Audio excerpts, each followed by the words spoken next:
Hello, everyone. It's a good afternoon. Dear authors and invited guests, myself, Richa Sharma, and this session will be moderated by me. Welcome to a technical session 3D. On the behalf of the Global Knowledge Research Foundation, it's my great pleasure to welcome you to the International Conference on Information Communication Technology for Intelligent System, Ahmedabad, India. The seventh edition of this conference is being organized in a hybrid mode. The physical event was held in Ahmedabad, India on 27th of April, and this virtual event is being held through Zoom today, that is 28th of April. I hope this session was informative and knowledgeful through the day.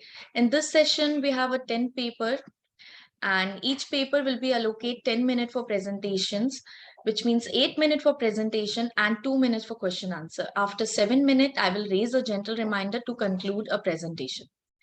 And there's another request to all the participants, kindly stay connected till the closing remarks. And if you have any query and any update, kindly write it to me in a chat box. Just before we get started, I would like to introduce our chair of this session, Dr. Navneet Sharma. Dr. Navneet Sharma, he is an associate professor in Department of Computer Science and ICTIS University, Jaipur, India. He has more than 17 years of teaching experience of UG and PG classes.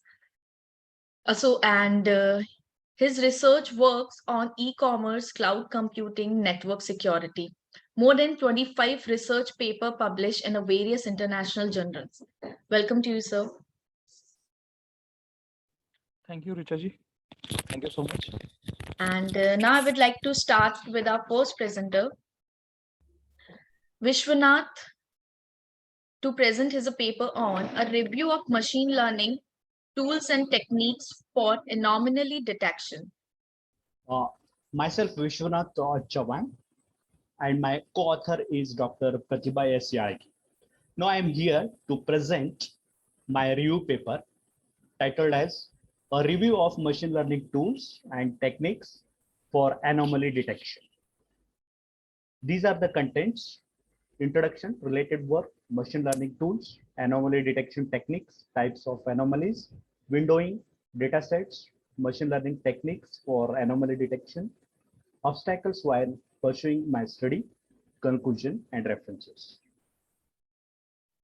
Security, fraud, and failure detection in industrial applications were there. So anomaly detection is crucial, and machine learning techniques makes it possible automatically to find anomalies in a wide range of complicated and varied data. These are the few references. I went through these papers, they recent papers. They worked on the intrusion detection systems with respect to the different anomalies, different techniques, etc.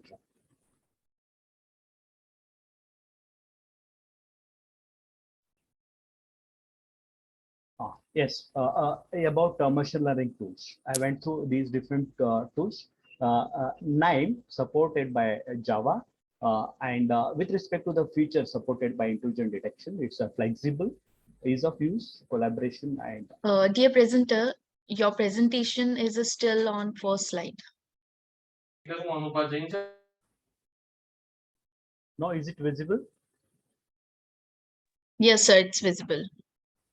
Second slide. Yes, it's a second slide.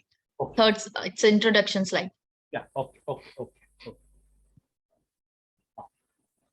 Security, fraud, and failure detection in industrial systems are there. Anomaly detection is crucial.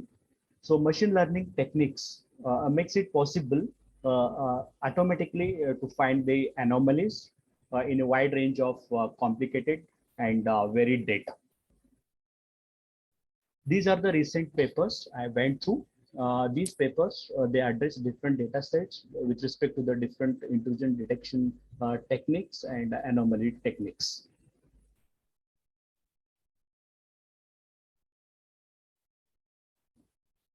Coming to next, machine learning tools. These are the different tools I explore. 9 supported by Java. It has the features with respect to the intrusion detection system like flexible, ease of use, collaboration, integration, etc. My observation is that it may not be the best choice to work with the deep learning models for highly customized algorithms. Second, TensorFlow, supported by Python, C++, CUDA, and other features supported like pre-trained models, visualization, etc. The observation is useful for large-scale intrusion detection system deployments. Third one's Scikit, Python, C++, ease of use, wide range of algorithms it supports. Observation, it may not be the best choice for highly complex intrusion detection system scenario. PyTorch, supported by Python, C++, CUDA, dynamic computation, as well as GPU support. Observation, useful for building customized IDS model. MLib, supported by Python, Java, R, feature, distributed computing, wide range of algorithms, etc. It may not be the best choice to work with deep learning models or highly customized algorithms. Sean, C++, support for multiple languages, etc. Observation, it is useful for building customized IDS models.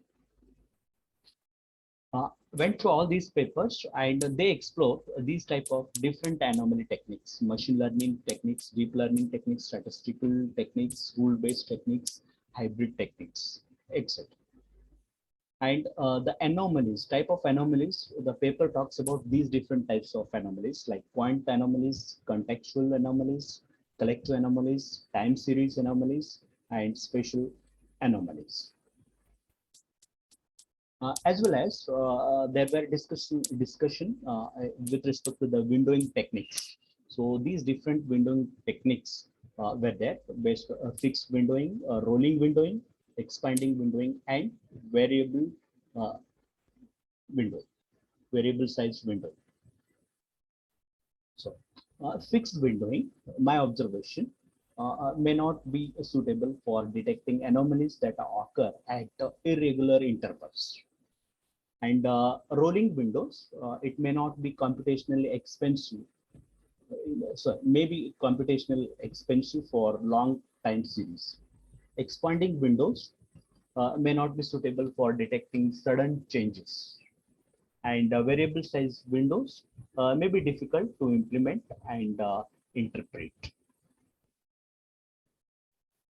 These three different types of data sets they used: real data, second one synthetic, and altered data. Machine learning techniques for anomaly detection. The respective paper talks about these techniques, ANN, and nature of data, type of anomaly, and the data set they used, and the type of windowing where. ANN, continuous data, nature of data. It supports for, they worked on point anomaly, experimental data set that have been conducted by respect to researcher, and a sliding window concept. Second one, cumulative local outlier factor, supported, worked on data stream, point anomaly type, synthetic and real life data sets they work, sliding window techniques. Third one, MUDS stream, data stream, point anomaly, KDD, CUP99, UCI, DS, and windowing is fixed windowing. Regression model, continuous data, contextual anomaly, not specified specific about data set and windowing. Then last one is extreme learning machines, continuous data, collective anomaly, aviation safety benchmark data set they used. Obstacles while pursuing this study. Data quantity and quality. A significant volume of high quality data is necessary for anomaly detection. Gathering and preparing such data can be difficult, time consuming and expensive. Second, picking the appropriate algorithm.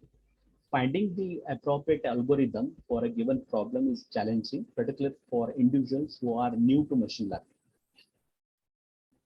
interpretability, understanding an anomaly detection model's effectiveness and how to enhance it require the ability to interpret the model's output. Scalability, it may be necessary for anomaly detection models to handle enormous amount of data in real time, which can be difficult to scale effectively and affordably.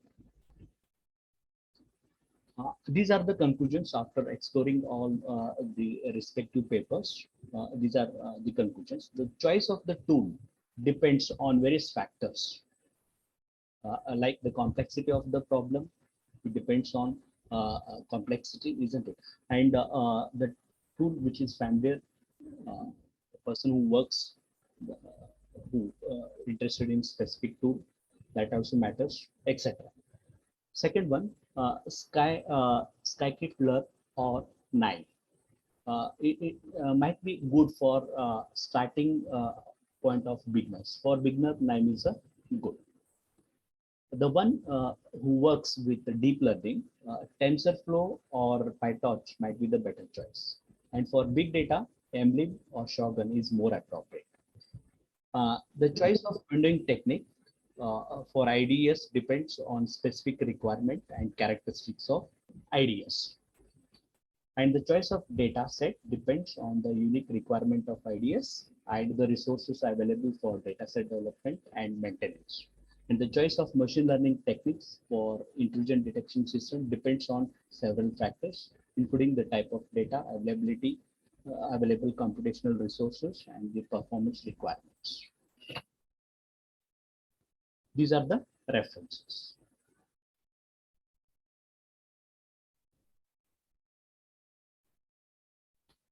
Thank you.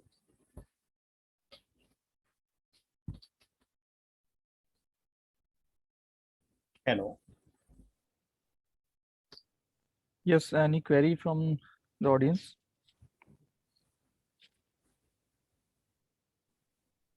Anybody wants to ask something?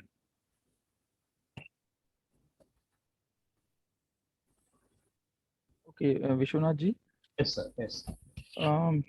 can you show your second last slide?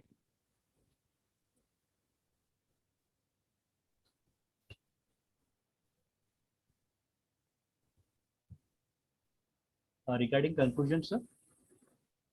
Yes, one more previous slide. Yes, sir. This one. Yes. Can you elaborate these comparisons, your conclusions, as it's your review paper? So Yeah, I think there is no more contribution from your side yeah, in any implementation and any other analysis. I collectively I gathered the information. Sir, regarding Nine, it supports like we say that low code, no code. So that's the main feature of this Nine. Without code, I mean low code. This tool helps to explore the data in the form of presentation, effective presentation. That's what I want to say about these tools. Okay. Yes, any other query from the other participants? If no, then thank you very much, Vishwanath ji, for your nice presentation. Thank You you. have covered very nicely. Thank you, sir. Thank you. Over to you. Now we can call our next presenter to present her paper on an Internet of Things-based smart asthma inhaler integrated with the mobile application. The paper presenter is Shivani. Yeah. Somebody is sharing the screen. Good afternoon, everyone. I would like to share my screen. Okay. I hope the screen is visible to you. Yes, it's visible. So good afternoon, everyone who have gathered over here. I'm very happy to be a part of this conference. My title of the topic is an Internet IoT-based smart asthma inhaler integrated with mobile application. So the authors are myself, Dr. Srivani, and my co-authors are Durga Bhavani and Shankar, who are working as assistant professor in BMS Institute of Technology from Bengaluru. So with the contents, I'll be discussing about the IoT part and the survey, my objectives, the methodology, along with the results. So the main objective of the project is about smart asthma inhaler, where we are integrating a personalized IoT-based application for the people who are prone to asthma. And here we are attaching a few sensors which can help in data collection of the patients, and they are able to provide the data to the doctor, and the patient can also visualize the data that is collected from the sensors. And once the data is collected, it will be shared over the local server, and it will also be shared to the cloud technology that is being used. So the cloud that we have used is UB.'s cloud, and the user or a doctor, this is an interaction between a doctor and a patient, and both of the people can be able to visualize their monitoring of their analyzed data that is collected from the sensors. So the main sensors that we are using is temperature sensor, and you can see over the figure, and air quality index sensor. And one more important thing that we will be going to, the frequency of inhaler usage. It is how many times the patient has inhaled this inhaler. And along with this, since the sensors become too much, we are using mobile application to share the GPS location. So I'll let you know how GPS location will make a major role in deciding on the health monitoring of asthma patients. So we know that asthma is a chronic lung disorder. It cannot be cured, but there should be some medical treatment, continuous monitoring of personalized treatment plan when it comes to the asthma. So asthma might trigger either through air pollution, pollution in the environment, through smoke, pets also, and other some environment, social, economical factors as well. But here we are focusing only on the environment based factors along with the geographical locations. So the symptoms of asthma would be coughing, wheezing, difficulty in breathing, and fatigue. So when I come to the technology, what is the technology and how it has been being imparted in this problem statement is IoT. We know that IoT is a collection or embedded with the sensors, physical objects, electronic system, and the network internet connectivity, which enables to communicate the data that is collected from the sensors, and we are going to make a decision upon this after collecting the data. So since IoT plays a major role, it has come out with especially in health applications, it has a lot of features or applications with respect to healthcare. So it may be through telemedicines, it may be personalized medical management, health data, remote patient care, personalized care, and medications and equipment. And even today we can see that even robotic technology is playing a major role in making surgeries as well.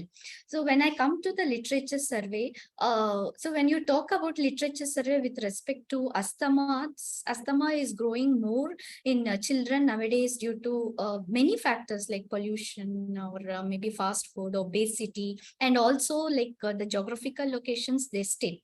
And apart from that, this regular diagnosis, monitoring of such patient care is very much required. So if you see the pandemic scenario, so there were so many advancement in the technology where everything got digitalized.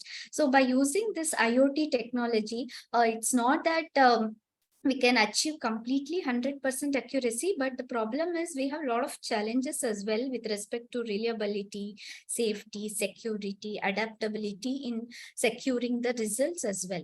So when you come to this, the existing system, there are several existing system which doesn't use inhalers actually. So they take the environment parameters like gas sensor, body temperature, humidity, pulse, heart rate, and through these sensors directly they will be able to analyze the patient health or monitor and give the medications based on that. And you have some more, you can see it in the slide that there are a few more type of articles that have come out which has used IoT based technology to monitor, but they haven't used any. See, if you see this third row, so this third row uses wearable device, that is handheld wearable device through which data is collected with the heartbeat, gas, humidity as well as that. So, and also in the market, if you can see, there are a lot of inhalers, propellers that are coming out, but they are very too expensive and it will not be affordable to common people, and it will be very easy to track along with their environment parameters as well as the frequency or as such. So we have come out with a solution by using IoT technology, and the patient or the doctor will be able to monitor and analyze the data through for a week or for a month, or based on that in the either in this through smartphone or smart cloud-based technology. So we have used a cloud-based service to make sure that we get proper results, analysis of the data analytics in a very intelligent way. So here smart asthma, our objective is to calculate the number of times the patient has taken the inhaler, the environment parameters like temperature and air quality index, and that will be stored upon the UB.s cloud. So when you come to the methodology, we have some 4 modules. The first module is nothing but IoT. In IoT, we have used ESP8266 microcontroller board.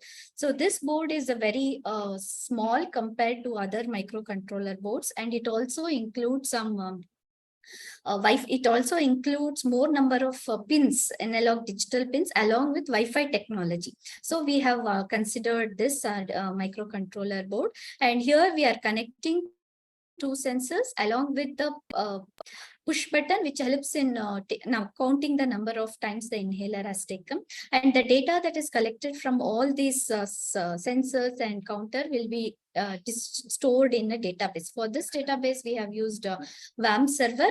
Since we were not able to implement a GPS tracker in that system, it will become too huge. So we have ensured that the GPS location tracker would go through mobile applications, and that mobile up through that database, it will be collected in the cloud service as well as the database. So the UB.s cloud is very efficient enough in connecting the IoT system with the application. So after that, we have also designed the web portal, which is able to web portal, or you can call it as a mobile application portal. So the patient or the user has to register through login and sign up, and there he will be able to track and get the information, whether it is a doctor or a patient.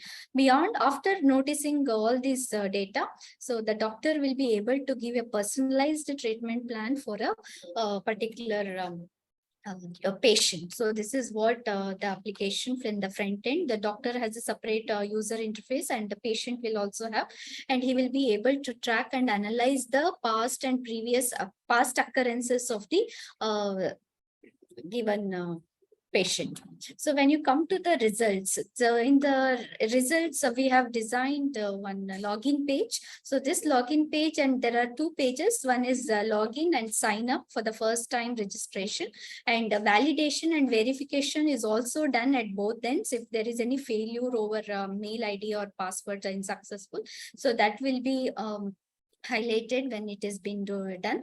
So when you hear, once the data is collected, the data will be reaching the database server and the cloud server along with the GPS location. So the location, it is, if I want to share this location, I will be, see, this is again given as a choice for the patient, where he can share the location of where he is going. How location matters is, maybe in the place where he is located, there will be a lot of pollution. Because of that pollution, his asthma might get triggered and it might be affecting. So by considering these parameters, he will be able to know where exactly he needs treatment for this. And if I try to make a login, which is already existing, so it gives an error message. And this is the database of a WAM server, local server as of now. Since it is a prototype, we have used this WAM server to store the data of the users, registration users. And this is about the database which is going to collect the GPS location of a patient, and it will be analyzed by the doctor. And this is the dashboard of UBDots. And since UBDots, especially this cloud system, is dedicated for IoT based system, it is able to connect to that IoT, and through the mobile application, the Wi-Fi technology, it will be able to access all the information in monthly wise, day wise, or it may be week wise, everything. And here it will be tracking 3 parameters along with temperature, quality of air quality index, and count. Sorry to interrupt, dear presenter. You have last 1 minute. Okay. Please conclude. Yes. So this is the graph of the day wise about air quality index and the temperature. And to come out with the conclusion is, so we need personalized monitoring system to track. And there is a lot of scope for the future generation technology as well, by implementing other some minute sensors which helps in analyzing. And you can also improve that, generating the remote, automate the report generation, and help the asthma patient to get personalized treatment. So the disadvantages, we are dependent on this technology, which are not reliable when it is under poor connectivity areas. So by this, I will try to conclude my presentation. These are the references, and thank you. Thank you very much. You have nicely presented your presentation and covers all the aspects of your device. Yes. I want to ask one question. What are the security concerns over this device? So that is what, sir. Only since we have given a registered user thing, only the registered user and registered patients and registered doctors will only be able to find the data of that particular user. So that will you will identify with the login and password only. Yes, sir. Okay. Any other questions, sir? Not from my side.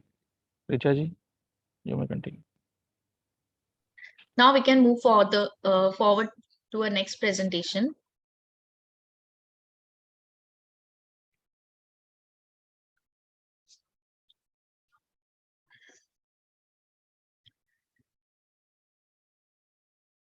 B. Mathura to present her paper on an optimized spectrum clustering algorithm for better imputation of medical dataset. Good afternoon, everyone. Am I audible? Yes, madam, Yes, you you are are audible. audible. Yes, sorry. So good afternoon, everyone. Thank you for giving me this opportunity. So the paper which I'm presenting here is an optimized spectral clustering algorithm for better imputation in the medical data sets. We have considered medical data sets for it. The paper ID is 353. And coming to the data mining majorly involves identifying the patterns and extracting the meaningful insights from the data, which are very widely used for most of the applications like credit risk management, fraud detection, spam filtering, disease detection, disease management, and so on. So the major general challenges which we encounter when we are doing this data mining operations or data mining task is we have huge volumes of data sets and different types of data attributes or features, which we call it as heterogeneity of the data, and the high dimensions. The data set size is also very high. The correlation among the features we need to identify if we want to get the better output, outliers and the missing value features a large scale data set. So the major in these common general challenges, the one which we have identified and we try to solve is the last two challenges, that is missing values, which called as MV, and the other one is considering the missing value on large data scale data sizes. So the different imputation techniques, methods which we have explored in our literature surveys, the commonly used is complete case analysis. We just simply ignore the missing values and go further for the data mining task. The other second technique is do not impute, consider the missing value records or instances, but do not replace the missing values. That is the second technique. The third technique is model-based procedure, where we use likelihood-based approaches like expected maximization algorithm and Bayesian methods, where we have probability-based estimation of the missing values. And the fourth technique is very popularly used is missing data imputation techniques, where they have been subcategorized as statistical-based and the machine learning-based. So we have considered for our problem as we considered a machine learning based imputation technique, and the one which is popularly used in that is a KNN imputation method. So in the KNN imputation method, basically how the imputation happens is, if you're trying to estimate a missing value for a particular attribute or a feature in an instant, we need to identify the k near similar instances from the non-missing data set, and we will take the attribute mean for replacing it. So the challenges which we encountered while we are implementing this existing KNN imputation method is, the first challenge is how to identify the most similar instance. Means what type of measure should we use, the distance measure or the similarity measure, and if we consider them, what are the different challenges which we encountered. That was the first challenge which was taken up in this work. The second one is the data set which we considered, the non-missing data set which is used for identifying the similar records for imputation. The size of the non-missing data set was very huge. So that huge data set can be reduced, or it can do something like a reduction of the data set size can be considered in order to have a better imputation. So these two challenges were taken up. So this is the literature survey which is being done, where in the first paper, that is class-based clustering, they have used class-based clustering method for reducing the data set size, and then we have done an imputation by proposing a Gaussian measure then. In the second paper, they have used radian-based function neural networks for handling the missing attribute values. And in the third paper, they have considered class-based clustering. They have also used it for not only for imputation, but also for reducing the dimension. So considering these papers as the base papers, we have designed or proposed a method called as optimized instance selection through spectral clustering. So the aim or motivation of our work is, we consider the incomplete data set which has got both missing and non-missing instances. So based on the appearance of the missing values, we categorize into two, called as non-missing data set and missing data set. So in the missing data set, we have instances which will have missing values either in one attribute or the other. Whereas non-missing data set will have completely all the instances where there is no missing value existing. So considering this as the base, we will try to identify or estimate the missing instances in missing attributes in the missing instances of this missing data set. So the whole task here is to find and estimate missing values and make this missing data set complete, so that we can combine together and obtain a complete data set. So incomplete data set has been transformed into a complete data set. So during this process, if we apply a KNN, so we have found the challenges like the measure which we use and the huge data set. For that, what we proposed is, we have used a proposed similarity measure for identifying the most similar records or most similar instances from the non-missing data set. So there we have proposed a fuzzy based similarity measure, which is Gaussian based measure. Then after that, we have reduced the non-missing data set into a smaller size by applying spectral clustering. So spectral clustering is one way of transforming or representing the data set in the form of a graph notation and try to identifying the optimal neighbors for a particular vertex. So that is how we have reduced the non-missing data set here. And then after that, we have considered the imputation method called as MBN data imputation, and we have replaced the missing or imputed the missing instances. So proceeding further, the algorithm for this goes like this. The input given for the algorithm is an incomplete data set, which is being partitioned into two, that is non-missing and missing data set. That is the first step which we consider here. Now, after that, we consider the non-missing data set for reduction. Where first we calculate, we represent the non-missing data set in the form of a graph, and where vertex will be the every instance of the graph, and the edge weight will be nothing but the similarity measure which we have calculated or which we have proposed between those two vertices, how much those two instances are similar. So the similarity measure which we use there is this equation which is proposed, which is based on the Gaussian measure. So based on the similarity measure, we obtain a graph with with all the edges being weighted, and we consider this graph in the form of a matrix called as a distance matrix. You can call it as a similarity matrix also.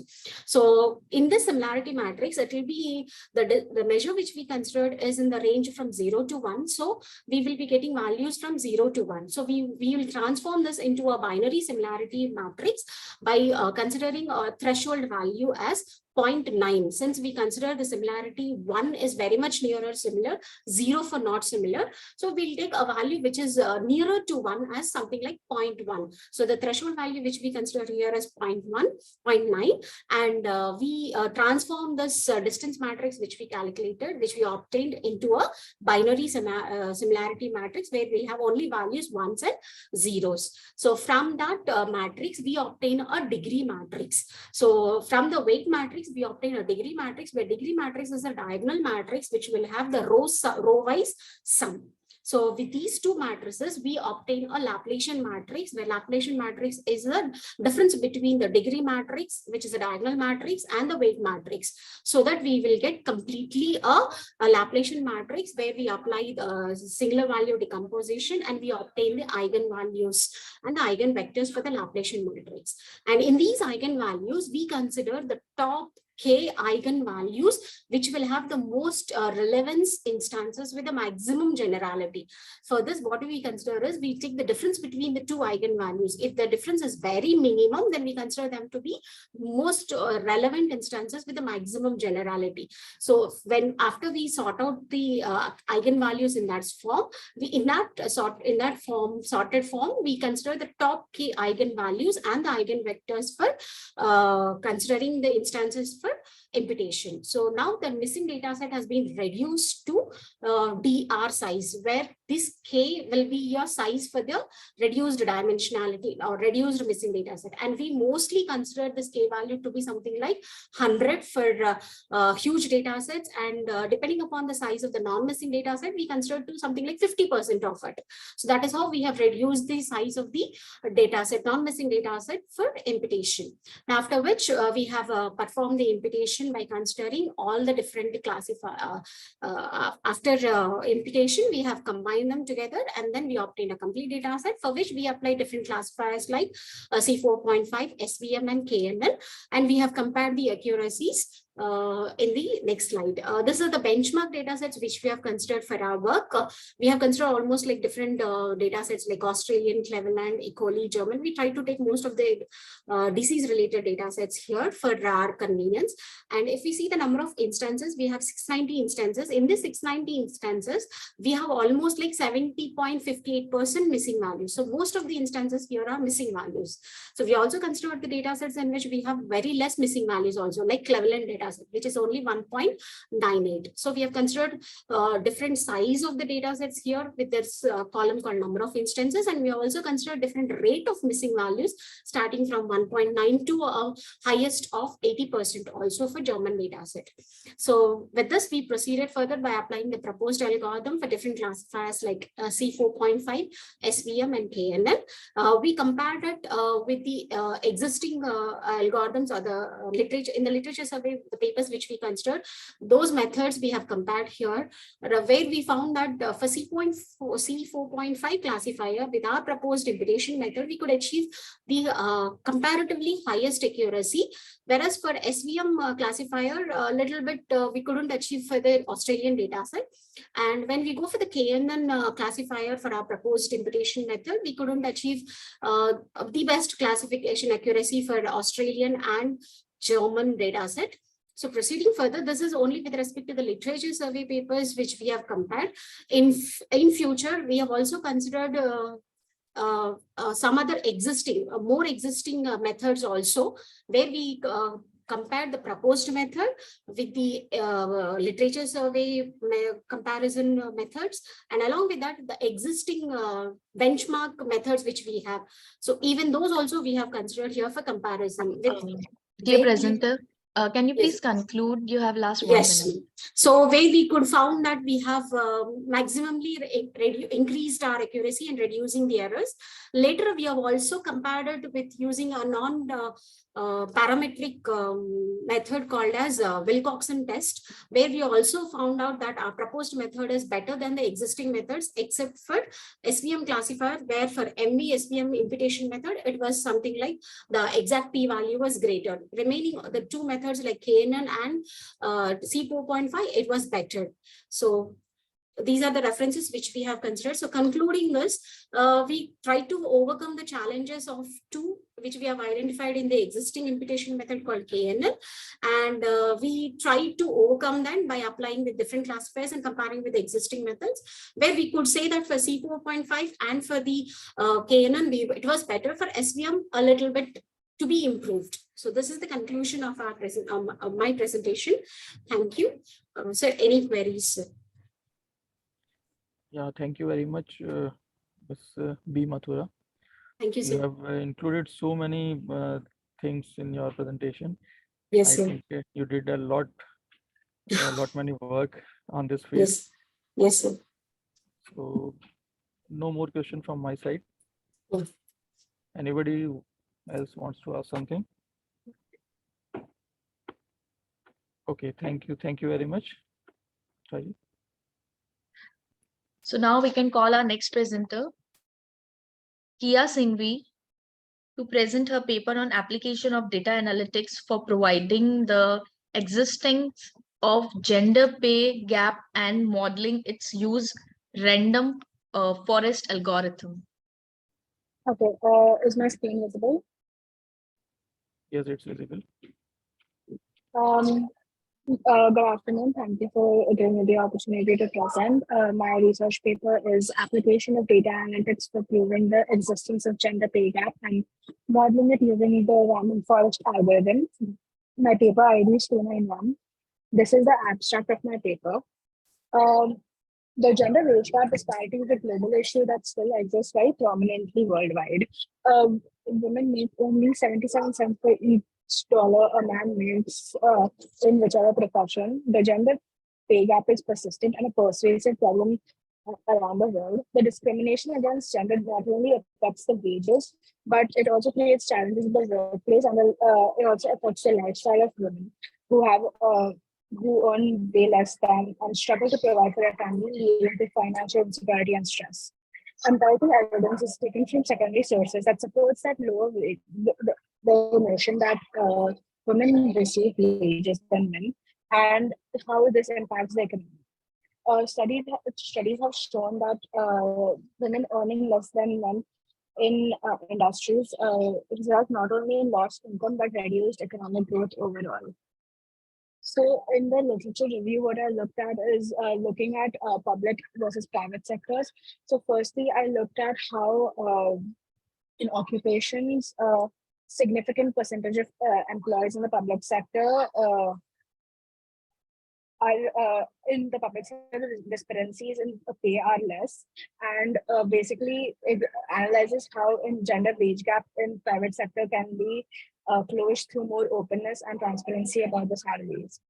Research investigates and hello, am I still audible? Yes, ma'am, you're audible. Okay. So further, I looked at which different features and factors contribute to the gender pay gap, and this helped me take the data and statistics from the sources that I used. Another one was more nation specific, which is Pakistan, and it looked at how each country is different, and it showed how policymakers can employ different policies to equalize income distribution and how these policies need to be changed from country to country. Continuing the methodology, so I used random forest algorithm and correlational analysis. So we used machine learning in order to create a model that can help us predict the gender pay gap. So the data set was obtained from Glassdoor, which is a website where people put in data about their seniority, base salary, bonus, education, etc., with relation to their job title. So we basically focused on gender-based earning from various job titles within that.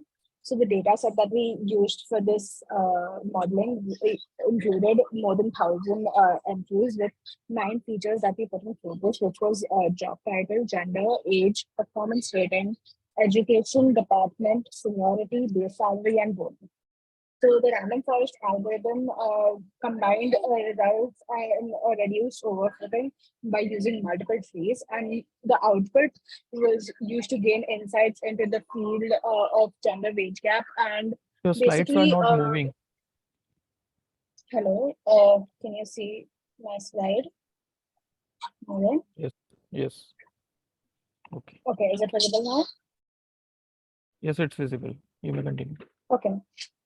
So the random forest algorithm used overfitting and combined results from multiple trees in order to gain insight into the field of research and further propagate the agenda that transparency will bring less wage disparities in the workplace. Once the results were plotted, we made conclusions which will be presented later. So firstly, we use correlation analysis. So imagine here is a heat map which shows the relations that exist between the various features that we discussed in the previous slide. So the main conclusions that we could draw from this correlational analysis of the heat map is that the age and seniority showed a negative relation, which basically meant that once an employee got more aged, irrespective of the gender, the senior employee was getting a lower bonus. Another conclusion that we made was the performance was showing a positive relationship with the bonus. So the better the performance of the employee, the higher the bonus that they were getting. Furthermore, irrespective of gender, age and seniority had a positive relation with base pay. So the more you worked at a company, the higher your base pay got. Then these are some box plots for various professions such as software engineer, warehouse associate, sales associate.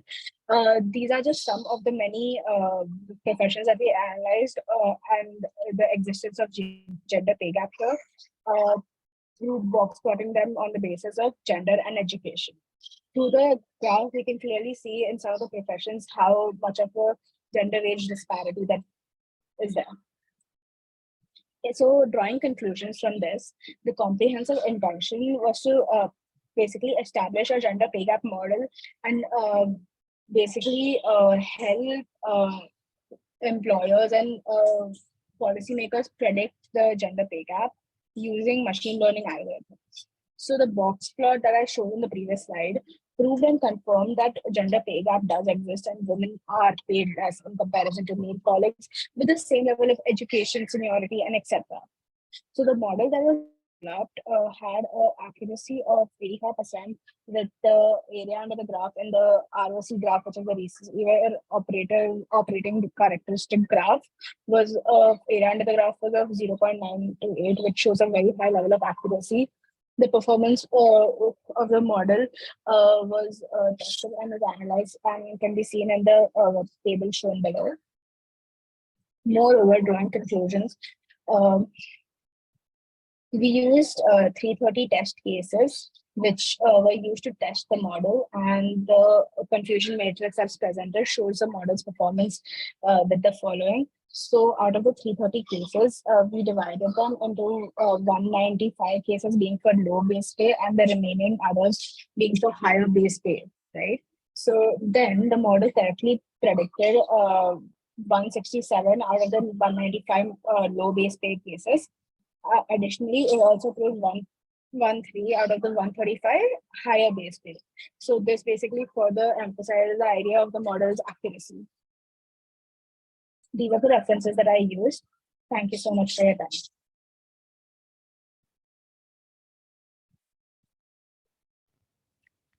You have covered so many things, Ms. Kia, in your presentation, but references are very less. So the references are just the references of the literature review, the part of the literature review that I conducted. So the literature review that I have conducted in the research paper includes about more than 15 research papers that I looked at for truly understanding the gender-based disparity and how it differs in public and private sector, additionally to the features and factors that contribute to it. Okay, okay, nicely presented. Thank you so much. Thank you very much. Okay, so now we can move forward to the next presentation. Hitesh Jangir to Yes, present please, his paper on blockchain protocols transforming the web we know. Good afternoon, everyone. My name is Hitesh Jangir. Can everybody listen to me? Yes. Okay. I will share my screen.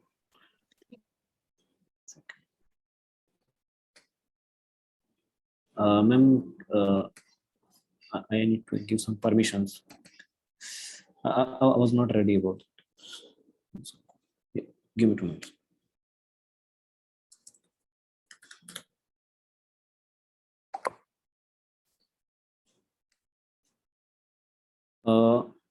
Actually, I need to leave and join again. So can you move to next? I will present the next. Okay, sure. Okay. Thank you.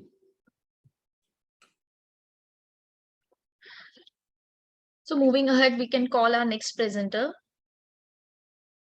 to present his paper on competitive analysis of machine learning algorithms for predicting mobile price. It's DNVS Vamsi. Is my presentation visible to you guys? Yes, sir, your presentation is visible. Okay, good afternoon to everyone. This is Vamsi. And my topic is comparative analysis of machine learning algorithms for predicting mobile price. Coming to introduction. So we might be familiar with the problems while purchasing a new mobile, right? So it is a hard task to decide whether a mobile is worth its price or not. So the main theme of this project is to predict the price range of the mobile, but not its actual price, depending on its features. For example, if we take a camera with good quality, its storage might be less, or the performance might be poor due to the less number of processors. So in order to use this task, machine learning algorithms can be utilized to predict the price of mobile. So these are the references I have taken. Coming to the algorithms implemented, I have implemented 3 different algorithms. Among them, one of them is logistic regressions. This logistic regression is nothing but supervised learning method. So it tells us the pardon me. This is one of the classification algorithms. So generally it classifies only binary classifications. But in my paper, I have used more than 2 classes. So it is considered under multi-class logistic regressions, which is nothing but the extension of these binary classifications.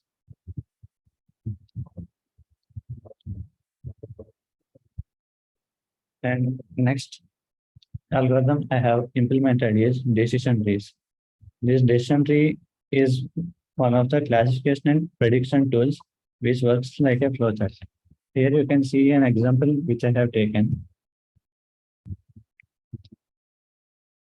So every node represents question, and this question, the nodes we have seen are the results of this questions answered.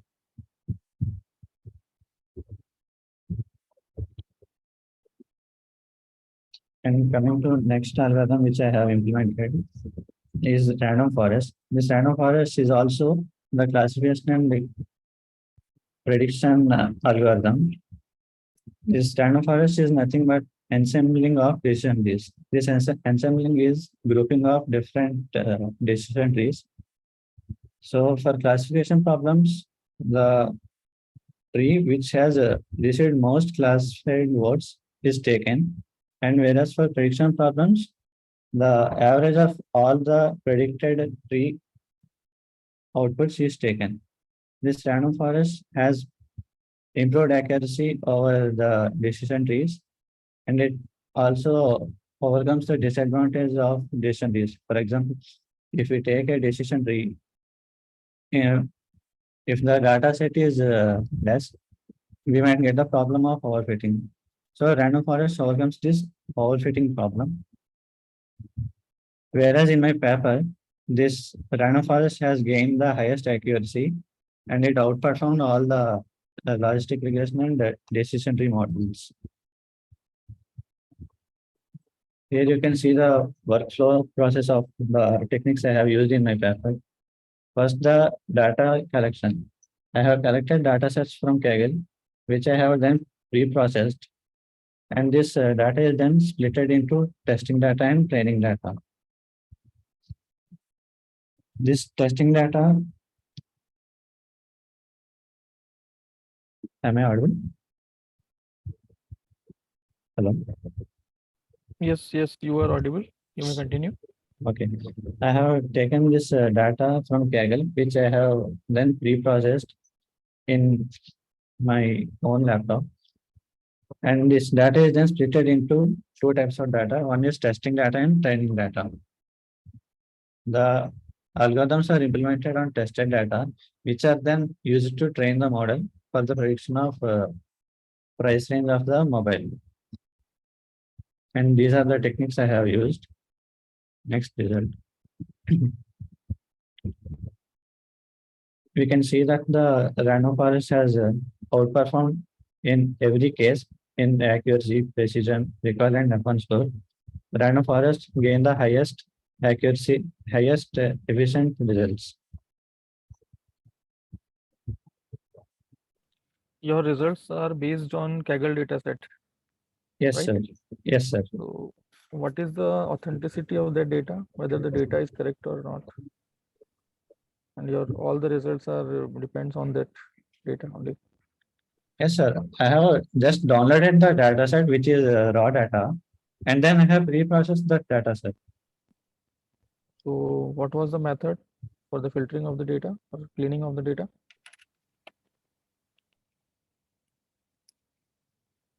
Come again, sir. What was the method you have opted for cleaning the data sets?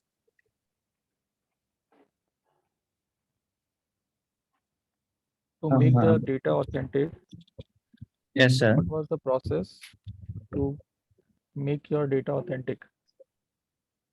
Or how you can say that the data which you are using is authentic? So I have used NumPy and Pandas library for classifying, sir. Okay. Okay, fine. Yes, sir. That's it. Okay, thank you very much. Any more queries, sir? Any other questions from the audience? Okay. Thank you for nicely presented the topic. Thank you, sir. I'm Hitesh. Can I share my screen? Actually, I was previous one. Yes, Hitesh, you may please start your presentation. Yeah, thank you.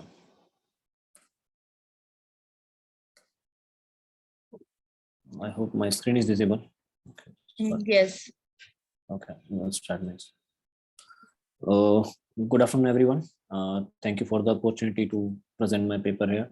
I actually did review paper on blockchain protocols that actually helping us to transform the web we are using currently, and we are moving towards the Web3, and how these protocols are helping us. And I have done some research on it, and I will present my paper. I work with my guide, Prikamir, and this is my paper.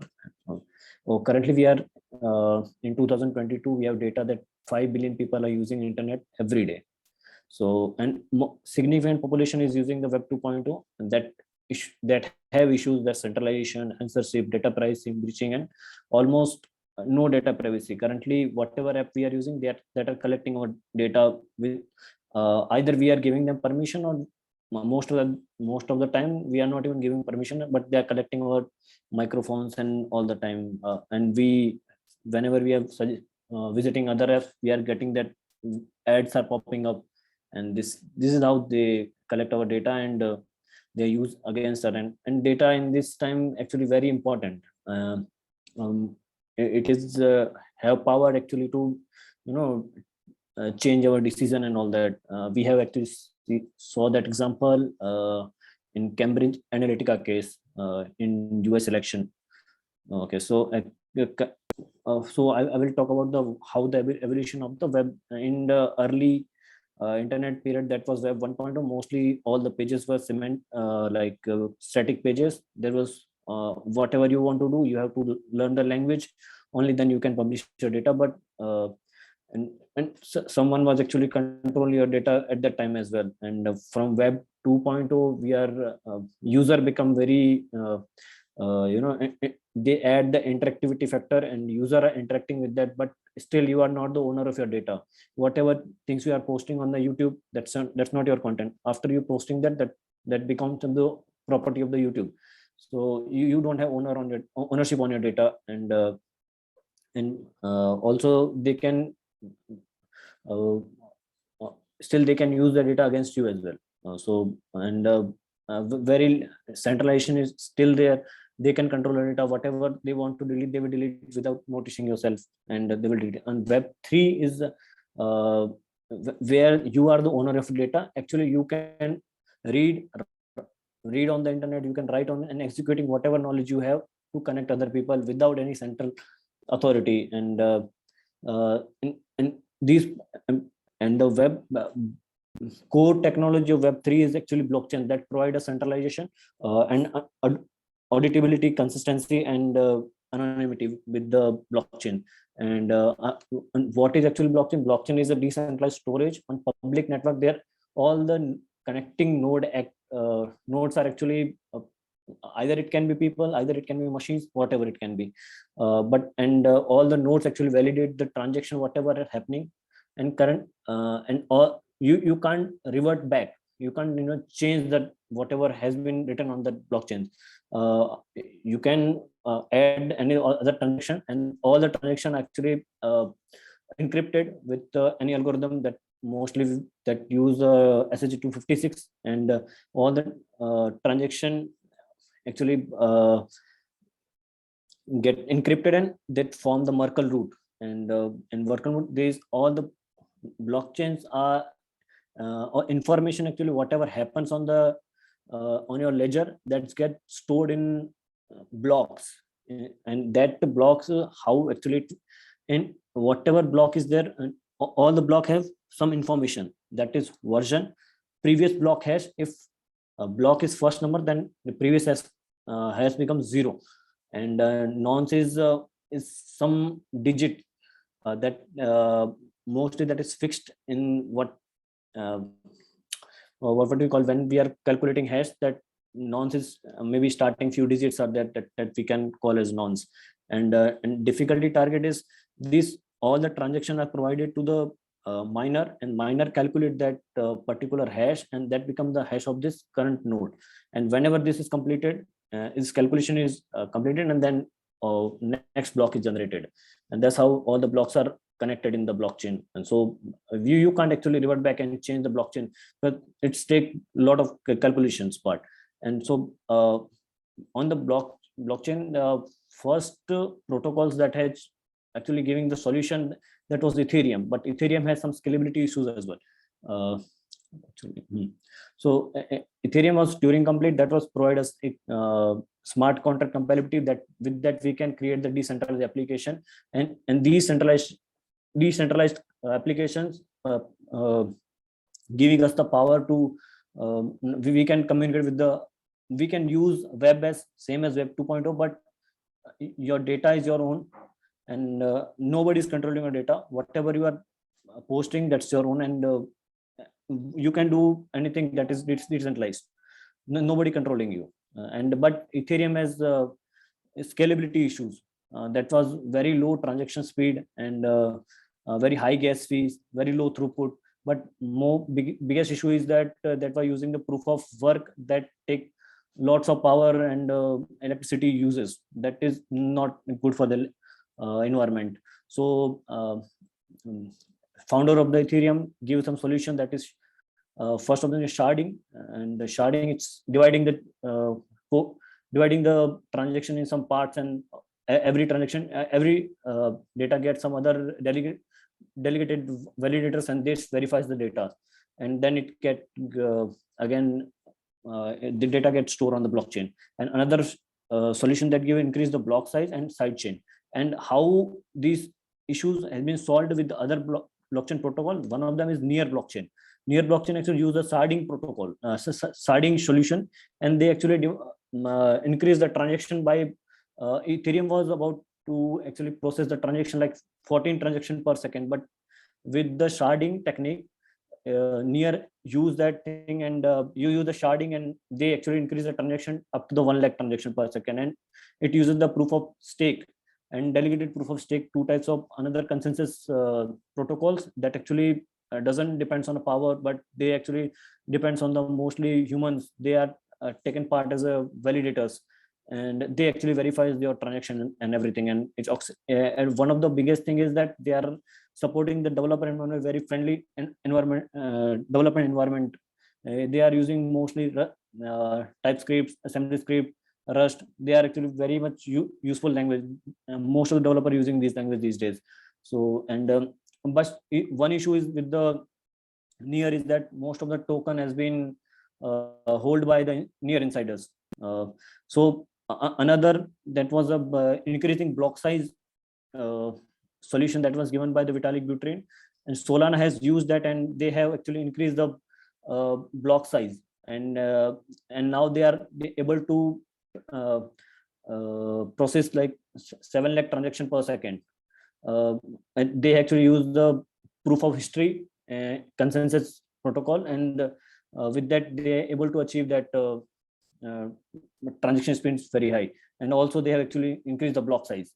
But there is the issue is that but Solana has not been seen any stable version yet, because one of them one of the theory Vitalik Buterin gave, which was that you can at a time you can achieve only two things. That was out of three things: as scalability, security, and decentralization. You can achieve two things at a time.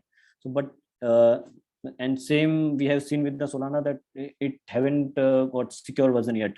So, and then there was Polygon. Polygon used the side chain, and this is a level 2 blockchain. It actually used the Ethereum as the base layer, and whatever transaction has been processed, they process the transaction in side chain, and whenever that side chain has been verified, and they merge it into the main Ethereum blockchain. And this is how they have solution, but still they have issues with that. Polygon is still mostly it is depend on Ethereum. So, and I have taken all the comparison parameter from their Explorer websites, and they have actually providing their all the transaction, live transaction, whatever is going on, all the data is available. And with the white papers, I collected all the data, and I write this comparison table on various parameter like consensus mechanism, and what is the layer of their blockchain, and what is the transaction per second, and block time, how much block time every blockchain is taking, and all the power consumption, which type of smart contract they are supporting, what are the programming language they support, and what is the gas fees is there, validator are there, and all this I have collected. And after with all this information I collected, and I got the one thing that all blockchain protocols are that actually supporting us to move towards the Web 3.0. They actually providing the decentralized internet to us, but we still need some blockchain protocol that should be user friendly and developer friendly. That only then we can develop decentralized application as fast as possible, and that can use us, that can provide us the platform that we can come out of this decentralization issue, and whatever security issues are there, and then blockchain is using helping us with that part. And all these are my and I also suggested one blockchain protocol that can use the sharding for the it's a stable security version, and for the security purpose that we can use the sharding, and for the high performance that we can use the proof of history, and we should not be depend on any other blockchain protocols. So we can develop some hybrid consensus protocol, and that I'm writing on another paper on that hybrid consensus protocol for my next research paper. And that should be support some programming language that are mostly useful these days. Most of the developer using that JavaScript, Java, Python. We can't go learn all the other language. Like we can create new other language and then we say learn other language and then start working on it. That's actually tedious process. Like again and again some learning process. This is not should be the case. And then these all the references I have added. A few other references are there also there, but I was just trying to mud this references in my paper. That's all my paper. Thank you. Okay, thank you so much, Hitesh. Yeah, thank you. You have presented your tables and all contents are very nicely Thank you, presented. And try to improve your presentation with the formatting style. Okay. I think Thank your you. formatting is not proper, so be careful about that. Sure. Thank you, sir. Thank you so much. Okay, so now we can call our next presenter. It's a Soumya to present her paper on generation of historical artwork using GAN. Yeah, good afternoon, ma'am. I'll just share my screen. Good afternoon, everyone. Thanks for giving me an opportunity for presenting in this conference. Just,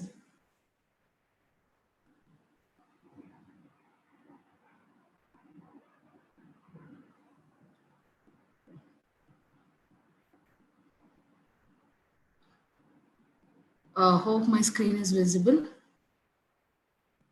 Yes, madam. I'm audible, right, ma'am? Yes. Yeah, thank you so much.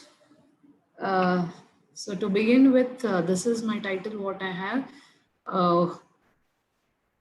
Named as Generation of Historical Artwork Using GAN. GAN standing for Generative Adversarial Network, so which basically is a AI model which nowadays is used for most of the applications. One application where we can use GAN for preservation of history and culture is what we are looking at over here. Going ahead, these are the authors and the co-authors what I have mentioned over here. Myself, Soumya, working as associate professor in Navi College of Engineering. Then Karthikeyan, again from our same college. And we have Sumalata, who is working from Siddhganga Institute of Technology. So everyone from Karnataka. To begin with, yeah, these are the coverage things what I'll be covering. So the introduction, the literature survey, then the objectives towards work, then the methodology, the experimental setup with the results and discussion, lastly conclusion. So the problem with which we started was basically how is that we can make use of AI, because AI now used in almost all the applications. One application which I found it was quite interesting was in the field of arts, that is we can call it to be liberal arts or fine arts, whatever is that. So then what I thought is, rather than only concentrating on conventional I mean, not let me not call it to be conventional, maybe the applications which are being carried out from decade, I thought, so this is where, at least in the field of art or liberal arts, if we can try to automate the process, it would be good in even in that domain. So with this idea is where we took up this problem of generating historical artwork using GAN as a model. So basically, we should support preserving the culture through AI generated artwork. Here, what we are using is a standard a collection, a model from London Museum, which is Metropolitan Museum of Art, MET, we call it to be. So overall, what is that we are trying to do with this particular system as such, which we have come up with is, we are trying to simplify or ease the process of generating the art. In the sense, with very low level of idea, or maybe we can say it to be a zero level of skill, any layman also can use this UI or the system and try to generate his or her own artwork with whatever data is as such available. So that's the overall idea, so that any layman, not only the ones who are good versed in art, rather than that any layman also wants to come up with his own artwork, he is given a, I mean, he can try to explore all different ideas. So this was the idea behind that. Overall, looking at, if you look at the preservation, I mean, trying to preserve the culture. So here, what we try to mean to say is, when it comes to museum nowadays, people trying to go visit museum and try to look for things over is declining day by day. That too, after this pandemic, it is almost reduced. No one wants to go outside, nor, I mean, the reason is straightforward. So what we thought is, and even many of places it's happening completely, it is being digitized, and now we can have a virtual experience of the artwork which is already available in the museums. There is where even the Department of Ancient History and Archaeology, they are trying to come up with several projects wherein their museums, their sites can be explored remotely. So with this idea, a small contribution of ours, which we thought we can make towards generation of artwork. So in this context, AI as a tool, as one of the tool for generating visual arts, which we are trying to use over here. This is the overall setup what we have. The objective is basically generating a new artwork with the existing images what we have. So, or maybe a new image you want to, assuming that we have. So here, what I have shown here in the figure is, we have shown some 6 images, one of varying types of vases. So if you look at, so you have a white color one over here, and here a gray color one. So 3 vases left hand side and 3 vases to the right hand side. So totally it makes 6. So these are the varying images, 2-dimensional images of the vases we are considering. Let me call it to be the original artworks.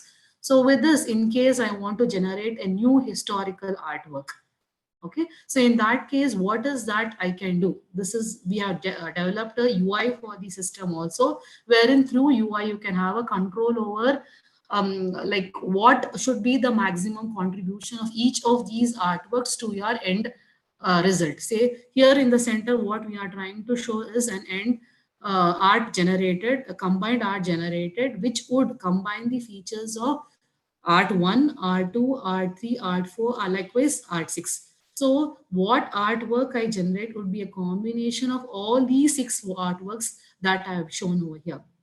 This is the overall conceptual idea. So this, what you call it, is a latent space of GAN. I'll just discuss what is that. So here you can try to have a control of what is the contribution of each of these component or each of these images towards the final generation of the art. So I can have, if you look at, there are lines emanating here from each of the artwork towards the center, which says that what is the contribution, whether it is 0 contribution or whether it is 100% contribution of each of these artworks towards the final artwork generation. So here, as of now, what is that I have we have shown over here is, so all these 6 artworks are equally contributing for a new artwork generation. So your artwork 1, 2, 3, and so on. So when I combine the features of all these, is the end result what I get, that is a new artwork generated. So this is how with, I mean, any layman as such, only with the UI what is available, he can try to explore and see how is that varying each of these maybe degrees, you can try to come up with different types of artwork. But the contributing factors would be these 6 images only.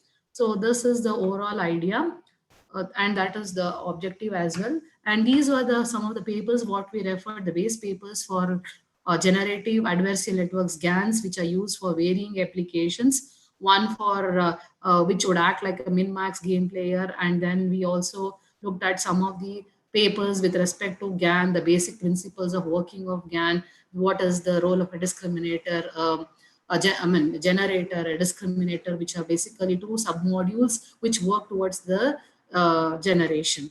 Likewise, we have other three papers. Among all the papers what we referred, we have listed over here some 5 papers which are which are majorly impacting our research work. Going further, anyways, let me not go into detail. I just go into our proposed system. So the data source what we are using is MET, Metropolitan Data Set, what I said. So which comprises of almost 4,06,000 images of artworks, and that can be, as I showed you in the earlier figures, that can be reused and mixed to come up with your own artwork. So here we use the microservice architecture of deep networks and the cloud-based services so that you can make use of the cloud storage as well, so that you can handle large amount of data. So the Flask API can be used, which can serve as a GAN for the Kubernetes cluster, which can be powered by NVIDIA GPU support so that voluminous data can be handled. So GANs are basically used here for generation, which wherein we need to initially generate what is called as a seed, and or we depending on how many numbers of what do you say, the input images what we have, and further the images of these maybe the met collected, that is the data what we have from met source. So all these need to be mapped to a seed that generates a new artwork. So this is the overall methodology.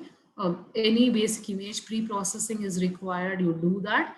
Then you build the GAN basically followed by the inversion with semantic loss. And finally, it is the latent speech traversal, wherein you will have a control of which object as such would act as a major component towards the contribution of generation. Maybe it is completely zero, or it can be 100% contribution, or maybe anything intermediate from 0 to 100%. All these variations you can have for all the images what you are picking up. So this is generic adversarial network. How is that it works? So you will have the generator model, which takes a random input vector. It would generate samples irrespective of whether what application I'm using. So the usage of GANs. So you generate the example samples. Then the discriminator in turn would compare the generated sample with that of the real images and find out whether it is a what extent of similarity is there, or whether it is a real image or a fake image. We nowadays we are also using GANs for fake image detection, especially in case of surveillance, video surveillance. So that also is a classical example. Now what we do is the discriminator every time tries to. Sorry to interrupt, ma'am. You have last 1 minute. Please conclude.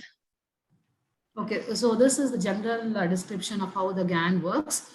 Going further, this is how on the right hand side I'm showing how the varying types of images of MET collection libraries, all these variations we can have, GAN that is being trained, and the overall the network what I'm talking about, the discriminator would in turn determine whether it is a real one or a faked one generated, or it is a real one is the one which you want to say that it is the normal one, what you have actually have, and generated is the fake one. So further going, anyways, the inversion. If you look at here also, you can look for the inversion process, wherein this is the target image what I have on the right hand side, and the input image is transformed. This was the input pulse-like image, which is transformed to the target image type. The features of both images are combined, and you get the the image, the end result. So that applications are shown. This basically shows the GAN latent space traversal, wherein if you look at two images over here, one on the left hand side, right hand side, what are the contributing? This was the original image, this is the result image. What are the contributing images, sub images, so that I get the resultant image? That is what is obtained by the inversion process. So this is the methodology in detail, what is elaborated. So here, rather than using, what we are trying to do is, because the MET library has 4 lakh plus of images, trying to work on that more, trying to train it would be difficult. So what we did is, we try to use the big GAN, that is ImageNet, which has a pre-trained model, and some of the images over there we used, and we try to give up the results. The same what prototype what we have developed further can be used for the collections of MET library, and the results can be obtained. So this is the architecture with the cloud services being shown. The experimental results as such finally is just to conclude. So if you look at here, this is the end result generated image. If you look at, so you have 6 images, all these 6 images have equal contribution towards the generation of a purse-like feature like this image. Then this is wherein all the 6 images artworks are equally contributing. Further, if you look at this image, this is the output image, generated image, wherein only 2 images are contributing, whereas these 3 images doesn't have any contribution. We need to say the contribution is nil or 0 over here. Those 6 images are selected, but I have 0 contribution towards the end result.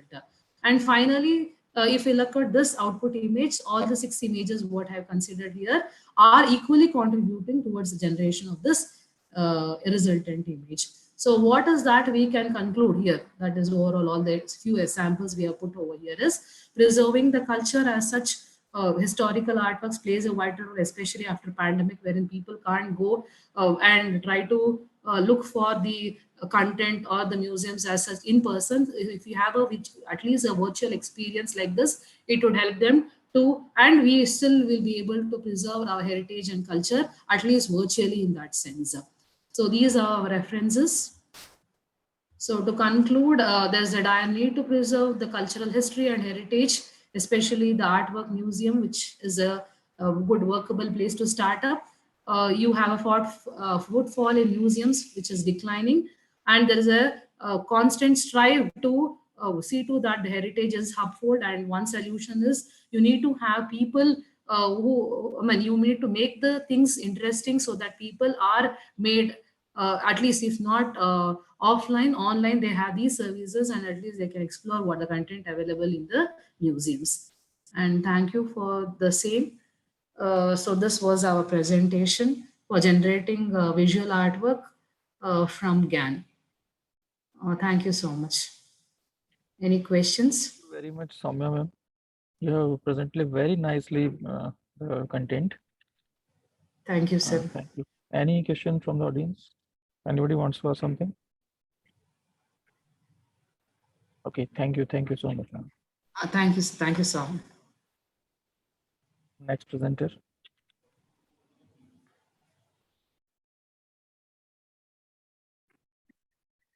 Now we can call our next presenter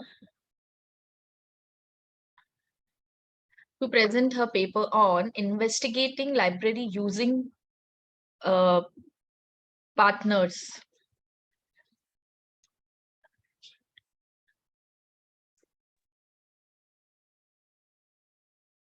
Good afternoon.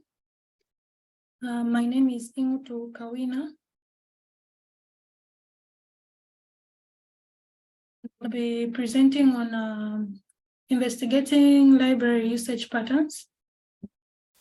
So I hope everyone can see my screen.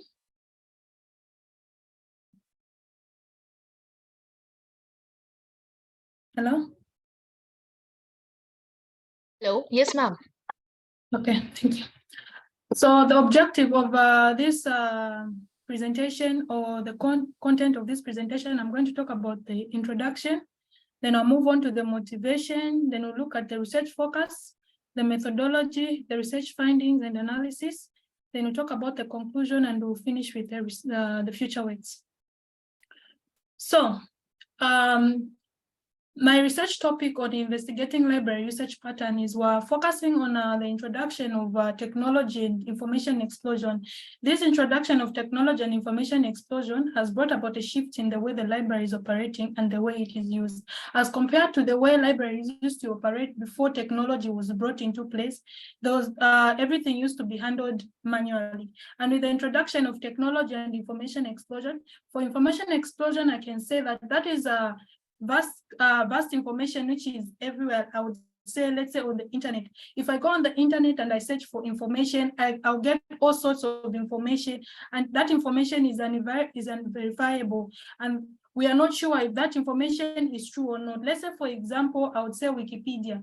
Wikipedia is, I can find information on Wikipedia, but that information can be edited by anyone. So that information is not necessarily verifiable, which a user, let's say as a scholar, can use in their work or as they are studying, because that information can be edited by anyone. So therefore, this paper aims at investigating the usage patterns with the aim of finding library usage by patrons through the circulation of library materials.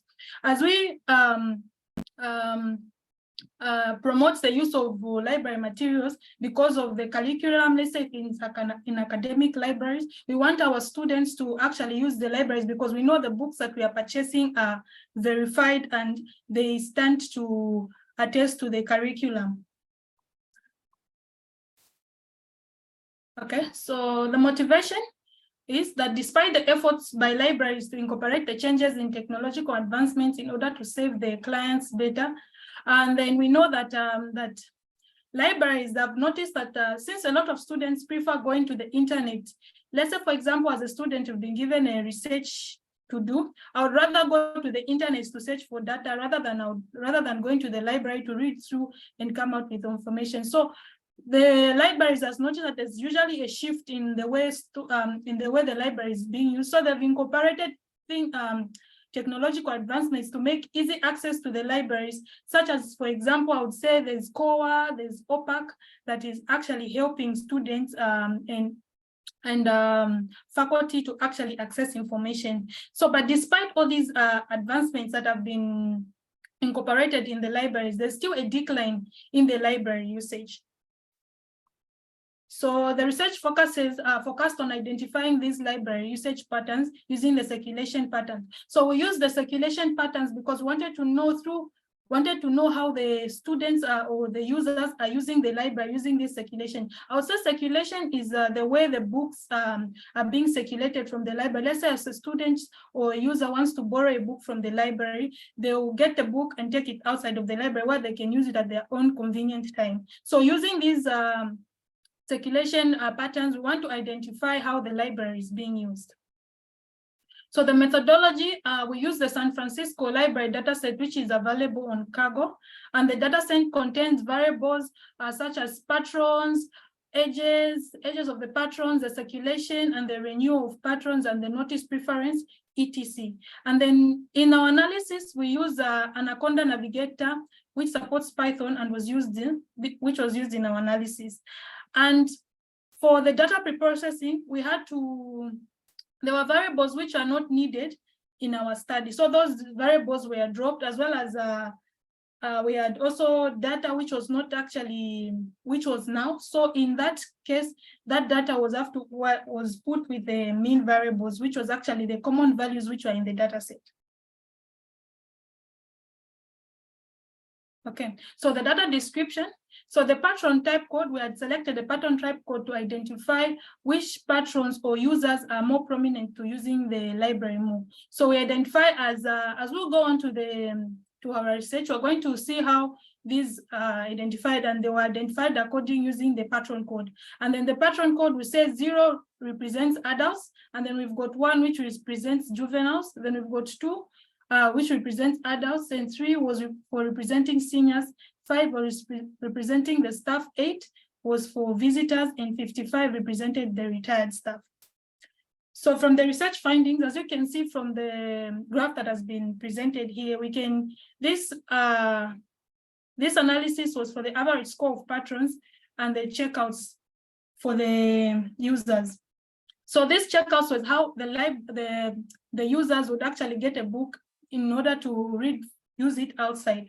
So here we see that the retired staff borrow more library materials than other patrons. So the retired staff are these ones with a code of 55. So these ones, we can see that these ones have actually been getting books mostly from the library than other staffs. And then we can see that the next people are these ones who are considered as the staff members. Then the lowest numbers are recorded among the adults. The adults, we can say that these ones, and the juveniles as the second list.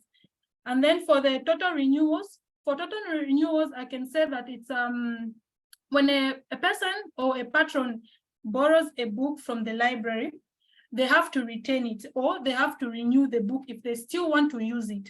So these were the statistics on that, because our data set mostly gives statistics on the circulation.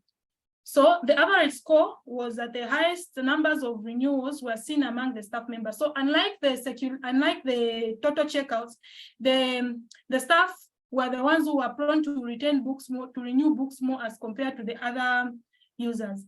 And then we can see that the second highest was recorded among the staff, unlike the first one. And the lowest numbers were recorded among the juveniles. And then we look at also the adults as the next people who are actually among the lowest when it comes to the total renewals. So for the analysis, we can analyze that from the retired staff and the staff members, we see that these groups are usually given access to the library services.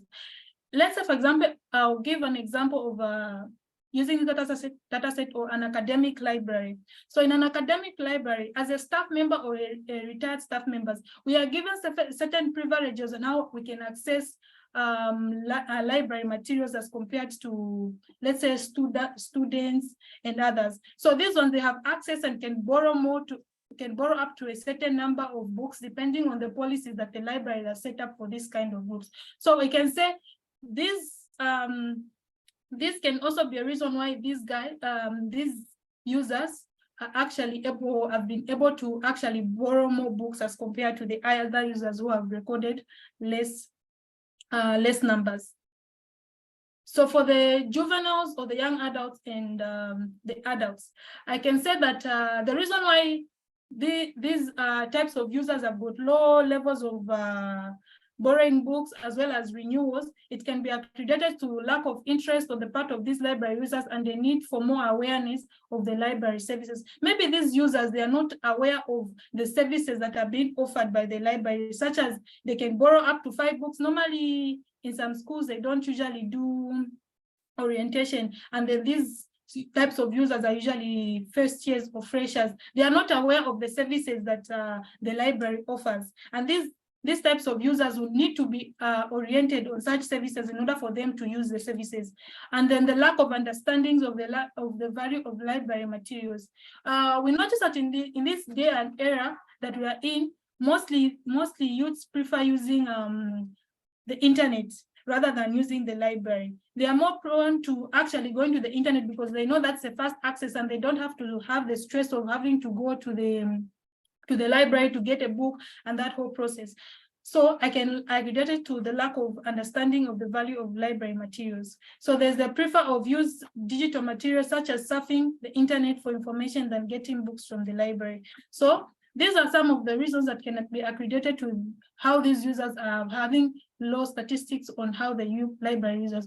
As we are talking on this research paper mostly focuses on statistics, actually on we are just investigating on the patterns. So so the recommendations which I can actually give before I go to the conclusion will be that maybe there's need for proper sensitization on the use of the library materials. There's need for marketing, and on the renewals of materials. Let's say, for example, that we accredit this to academic libraries. Let's say students are mostly busy and they're returning books. Let's say they are too busy that they've forgotten that they have to return books, or they have got books that needs to be returned. So they need maybe to put up policies to prolong the usage of the library materials and also set up reminders to return the books. So the conclusion, the size of libraries has increased over the past 10 years, yet most libraries have seen a decline in usage patterns of the services. So the reason is that items now exist in various formats and people actually want to use different formats. So to make the library useful for its intended users, it is therefore necessary to promote and make them aware about the available services and how they can utilize the library at most. So the future works on this research paper will actually concentrate on the enhancement and improvement of the library and library resources consumption through the use of technology like artificial intelligence. With the way that technology is going, there's always ways on how we are trying to improve or enhance how things are used.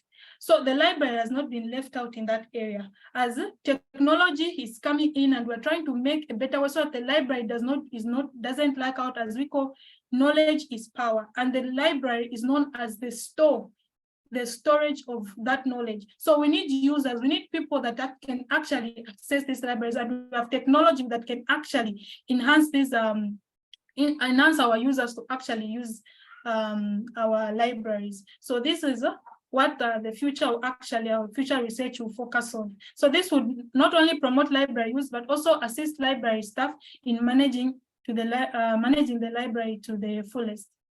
So so these references actually are also part of the literature review. So where I cited, although they are not, it's not everything, it is just part of which ones I saw were actually mostly prominent in the literature review. Thank you. I don't know if you have got any questions. Yes, any question from the audience?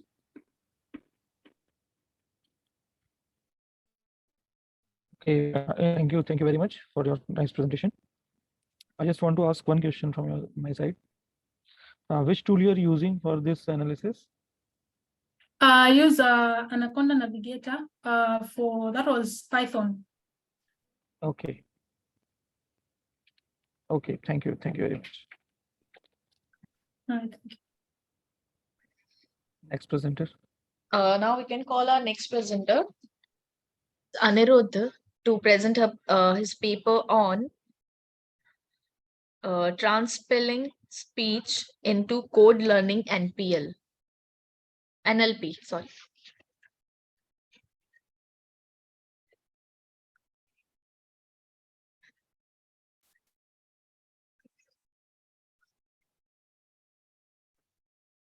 Good afternoon. We are from New Horizon College of Engineering, and I'm Anusha, and we are Anusia, Anirudh and Anusha from New Horizon College of Engineering. Our paper title is Transpiling Speech into Code Using Natural Language Processing. So I'll start. So I'll just go ahead with the abstract. The main aim of the project is to develop a solution where you have to you talk and it will code. Basically, there are many NLP models which you can use, and we are doing it for Python. And we have used the Hugging Face dataset and our Median model as a model, and TensorFlow and PyTorch will be our transformer model. So I'll continue next. So we have four main modules in this. That is the key features. I have mentioned it below. That is designing the user workspace. That is keyword recognition is built into editors and notepads. So that is basically whatever the key word that we are using, like sum, subtract, all those are the keywords that can be stored in your notepads. The subsequent step is to retrieve the relevant code using these keywords. So whenever we say add or subtract through our voice commands, it can be showed in the code and it can be compiled and run. Second module is a recognition of the voice through using of the microphone. Microphone is our main tool where we can deliver this project. The system can identify the user speech with the associated keywords on the edited terminal. After that, we have a third main feature, that is using editor and matching keywords. So matching keywords is basically whatever is there in the database and what we are talking, that should match. That is what this represents. So if there's no match of the words, then it cannot recognize the words. So it won't print anything on the editor. And a fourth module is that assemble and run the code. That is through the voice commands, whatever the code is printed, it should be assembled and it should run. So currently we'll be running it in our VS Code, and code editors is a VS Code, so that the developers, for them it will be very easy to code instead of typing many. So this is what the existing actually the model looks like. So we are going like the model. Basically, what here it's like the user speech. He'll give the input to the system. The server will train the words, match the keywords, and set it to the database. Through the JSON response, it will go to the JSON data and it will convert to the code, and then it will show to the front end, that is the VS Code file where we can see the code. So I'll go with the methodologies now. So we have the listed methodologies. I'll like to read it out. The desktop program previously stores the translated text to code and further adds user-defined snippets in PostgreSQL database management system. Client-server architecture using tk from the front end and fast API for the backend. An open source dependable data system with strong data store and retrieval capabilities. The program uses SQL Alchemy, an object relational mapping framework, offers a high-level interface for working with RDBMS.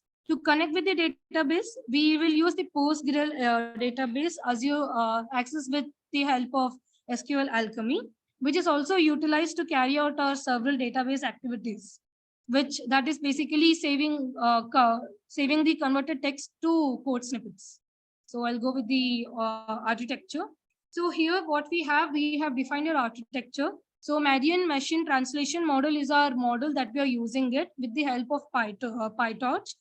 That is best for our requirements because it has a 6-layer transformer design that uses encoders. It is carried out using that Marian model, and a series of token IDs that have been first embedded into the continuous vector space that has been sent to the model as an input data. After the embeddings are done by this that 6-layer transformer of Marian machine, each of will include self-attention mechanism and position-wise feed-forward neural network. Feed-forward neural network is that you pass a data and you train it. You put a any activation function. It should go and it should get the output instead of coming back and throwing an error. That is why we use feed-forward neural network. The final output of this will be created passing the output of the last layer through the linear layer. That is how you pass data one by one. This I can say it as recurrent neural network because it keeps on passing the data continuously, and Marian attention serves the model self-attention mechanism, while the layer norm serves as its normalization method. So the model performs language translation using that 6 encoder layers and 6 decoder layers. Self-attention, feed-forward, and layer normalization layers make up the encoder layers. So here, tokenization methods are used before sending the text to encoder, like how we know how NLP works. We'll tokenize it, we'll break the words, make it into a single word, then make it into a sentence. Then it can be verified and put it in the database. That is all we'll be doing. And here the data, as I said above, we are using the data from Hugging Face. So I'll go with the next one. So the integration of the whole system is like this.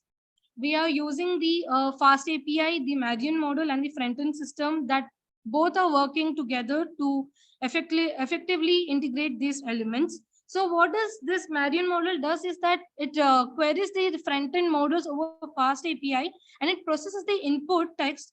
That means it processes the input and it produces the output. That is because when we give the input as a voice recognition, it becomes quicker and practical because microphone is in utilization of our code. So encoding the input text, that is what we have spoke, is an important stage in the procedure since it helps the model to comprehend the text and procedure to decide the output. That is, if we say the function, it will take it, it will encode it, then it will decode it, then it will produce it to the output. In order to produce the accurate, appropriate output, the decoder reverses the encoding and extracts the snippets that were used during the model training. So that is how basically it works, right? Whatever we encode it should be kept safe. Then it comes to the decodes, it should release it, and it should understand whether the encode and decoder have the same value or not. After it verifies, then it will show the output on the screen. So the input variables and the output variables are used to define the fuzzy rules. These criteria were developed to correspond input values and output seriousness. For instance, the severity is low if the age is young and the segmentation result is low. When the segmentation result is high and the age is in the middle, the severity is also high. So what we use the fuzzy library called control root method to build these roots. The API root function receives the output once it has been produced by the model. That is a root function. It goes to the front-end system The front-end system will automate the typing of the output text into the editors like VS Code, PyCharm, using your PyAuto GUI. Through the automation, time is saved and is possibility inputting errors. So I'll go with the next one. That will be decreased. So I'll tell you why we are using it as a desktop application, because for us, desktop application will be more easier, as we'll check the performance of the desktop. Like the program should be satisfied with all the functional requirements, the usability, the performance, the extensive testing, everything. So what we have done is that in order to confirm the desktop application could efficiently manage a larger number of users and a microphone speech input with a respective response of time, performance testing was also done. The desktop program was also put through security testing to find any potential security flaws. We know how desktop applications works, right? So you have to go with all the testings. We have done testing like unit testing, integration testing, system testing. So I'll tell you what unit testing is. Unit testing was used to test each module of the desktop program. That is basically it will test each and every module of the desktop. And integration testing is that you have n number of modules in your desktop. You have to merge them and you have to work it together. That is why we use integration testing. System testing is by default how we test whether the whole program is working or not, whether it's reliable or secure or compatible with all the functions specifications. Then I would like to say that this is the data which we have trained. The red one represents the data set 2, the green represents the data set 1. In the both the graphs, the difference is that the green data is taking more memory compared to the red data, because in here Marian model, what it does is that how much ever data we pass, it depends on how we train. So we segregated two data as data 1 and data 2. As I told, data 1 is green, data 2 is red. So it shows that if data 2 is more, then to comprehend the observed difference and optimize memory consumption for the next model training. That means it optimizes the memory consumption and it will be used for the next model training. So this is what we have done. So any questions? Any questions from the audience? Anybody wants to ask something? Okay, not from my side also. Yeah, thank you so much. Okay, so now we can call our last presenter to present her paper on model for effective project implementation for undergraduate students. The paper presenter is Pratibha. Good afternoon.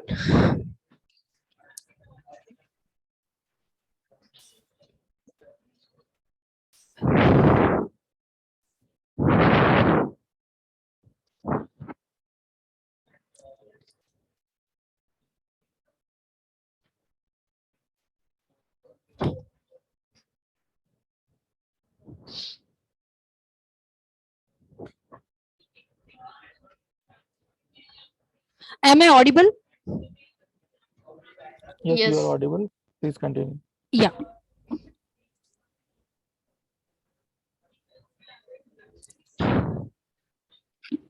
Good afternoon. Myself, Dr. Pratibha Kaladeep, Associate Professor from Walchand Institute of Technology, Solapur, and I'm working as a controller of examination also here. And along with my two co-authors, Vishwanath Sawan sir and Mr. Dattatreya Ganmal, our presentation is focusing on model for effective project implementation for undergraduate students. Basically,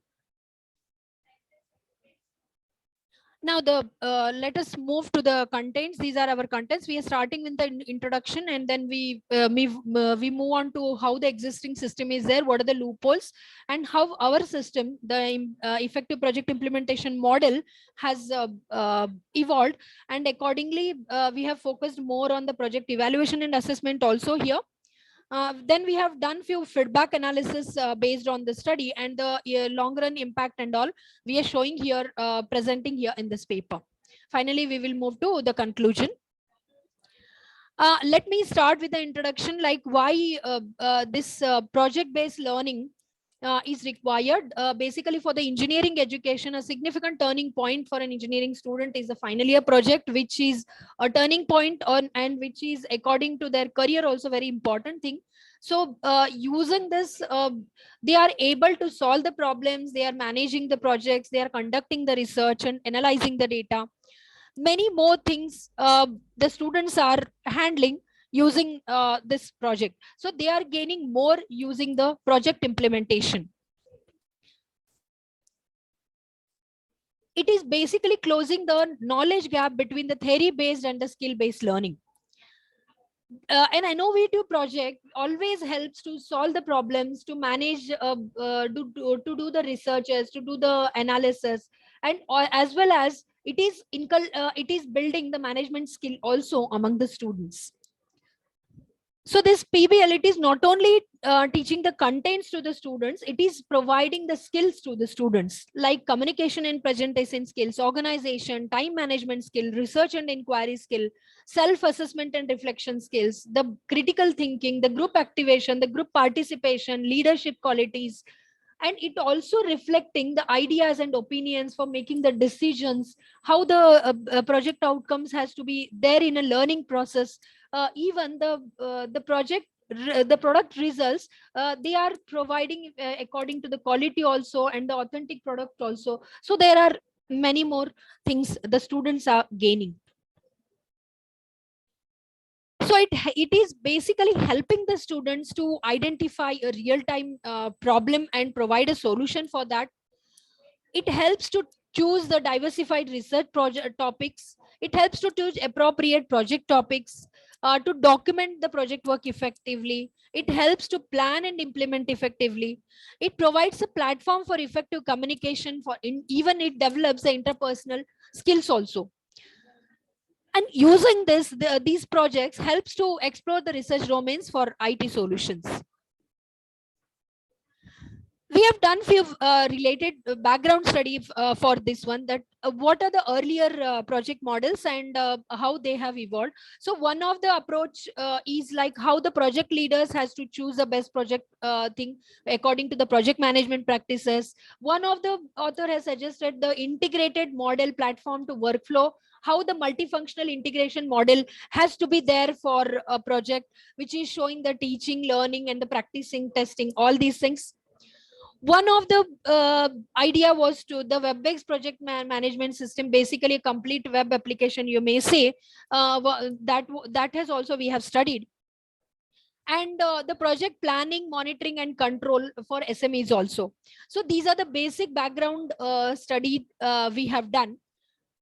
And our earlier existing system, the project implementation model, what it was having is the existing earlier UG project implementation model is basically focusing on the UG project allocation system. So this allocation system was based on the project guides and their areas. So we used to display the project guide names along with the area, and from that the students were applying for the project guide preference. They are providing the guide preference there. They are mentioning the names of the guides along with the project areas, and the preferential mentioning was there. And the group was formed by the student itself with the 4 to 5 members. We are basically focusing of the computer science and engineering students here. So the group members were 4 or 5 members at the max. So the preferences were based on the project guide and their area, and accordingly the allocation was done. So this was the existing earlier system which we are following. That is the existing system. Generally is followed by all, but it is having few disadvantages and even the loopholes also, we can say. As one of the disadvantages is the greater number of project groups were given the preference to the single guide. It is totally based on the person based, that the guide who is always the preferential one, or so most of the students were providing them the things here. And even the mentality of the students, what they are focusing on is on the project guides not on the research areas or this thing. So the teams were formed by the students only, and there what was happening, 5 to 10% of the students were entering, not entering into that particular system. So it is having a loophole here. As a project leader also, to manage all these things, it is difficult to allocate the project groups according to the guide competency, because most of the students were giving a preference to a particular guide only, and the team is totally formed by the students. So these are the earlier loopholes. So what we have done is we have implemented our model, which is a effective project implementation model, which was designed in basically of 2 phases. So the primary focus of phase 1 is of design, and phase 2 development was to development and testing of this thing. So the entire process is visualized along with the 2 areas, that is formation of project groups and guide allocation process, and process for monitoring and evaluation. So basically the 2 phases of the effective project implementation model was working, and these phases are again having some steps. So talking about the roles and responsibilities in this model, basically the 3 roles are there. One of the role is as a project coordinator, how to handle a complete project activities, including the allocation process and handling a complete project allocation and the conduction process. So the coordinator is involved in this. And one more committee is there, which is a evaluation committee, where the project evaluation committee, which is ensuring the quality and the timely completion of the project. Even the students are also having the roles and responsibilities here.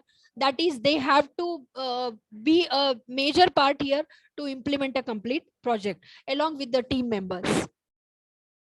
So our effective model basically is working in this way. It is a workflow of our model where we are displaying the project area to the students. No guide names are there. Students are not aware of that whose area is what. One guide is having many areas also. So we are calling the project group formation with the area of interest here. So completely the students area, the domain in which they want to do the project, considering not only the research area and the area of interest, it might be of the social cause or anything. So that totally the project handling is done based on the domain area and the project formation completely. And the guide allocation is here as Sorry a to interrupt, ma'am. You have last 1 minute. Can you please conclude Yes. your presentation? Yes, ma'am. I'll go through it. So the basically first phase is guide allocation phase, and the second phase is the assessment phase. So these are the steps in that. So phase 1 is area identification and problem statement formulation, then synopsis presentation and approval, design presentation and design report submission. Phase 2 is focusing on project implementation, project testing, modifications and upgradations, project demonstration and presentation, and project report writing. So the evaluation process, the next one, evaluation and assessment indicator, we are using some indicators to evaluate the project. So the evaluation process basically happens in a semester wise, 2 times or 3 times in a semester, and the industry persons are involved in that. Even the social cause peoples are also there. The domain experts are involved in that as a member of this evaluation committee. So students are presenting their progress by in the form of a report presentation and as a demo also. So these are the assessment indicators which we are using for the performance evaluation of the project implementation, like their technical work, literature survey, the problem statement, scheduling and adherence, relevance of the project, requirement analysis. There is a big rubrics we have designed: work coordination, oral work, the project report and presentation. This is about the phase 1 indicators.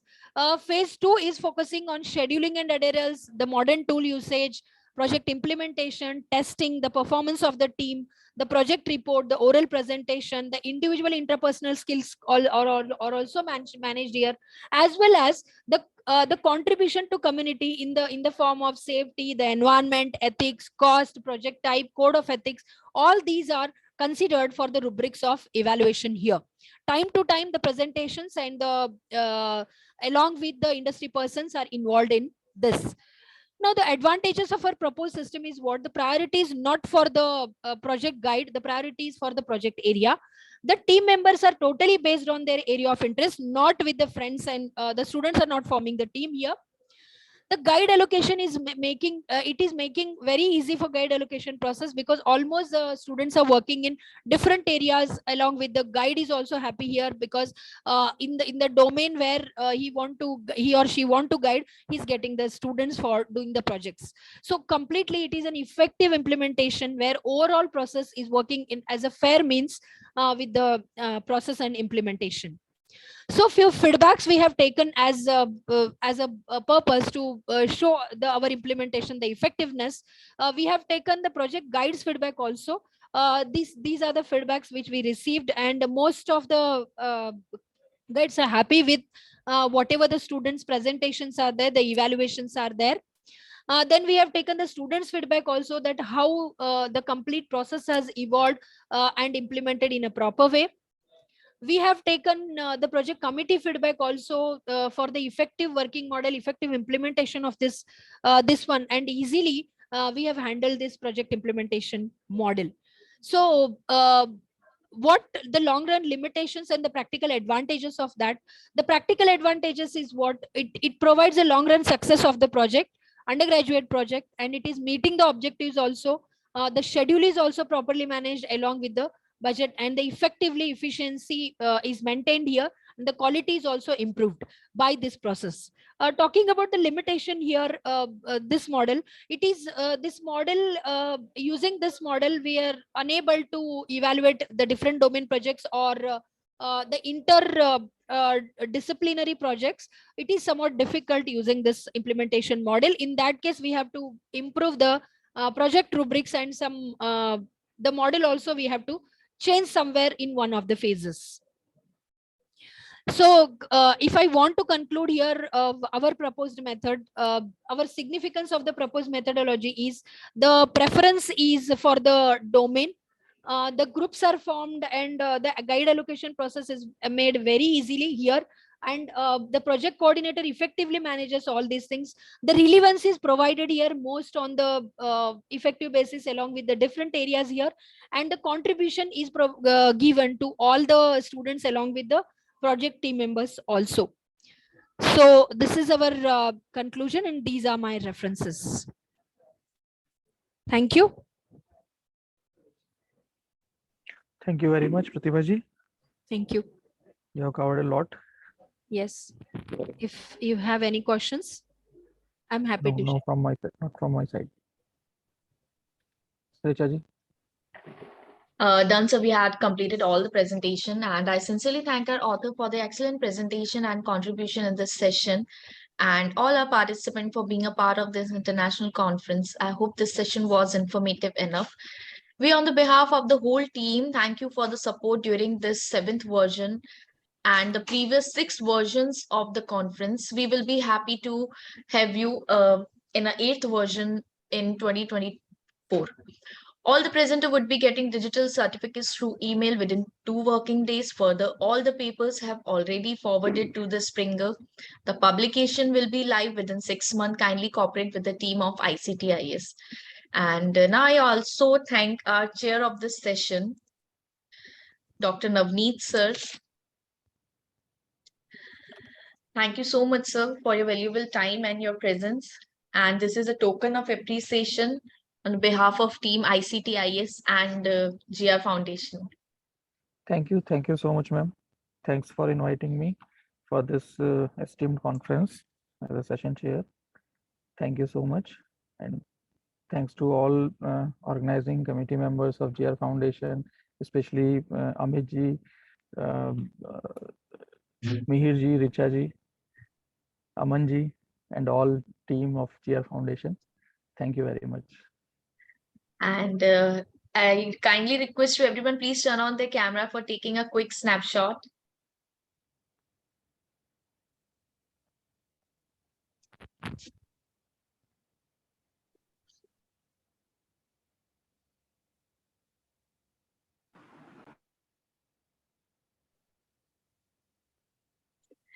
Thank you so much, everyone. Thank you so much, sir. Thank you, ma'am.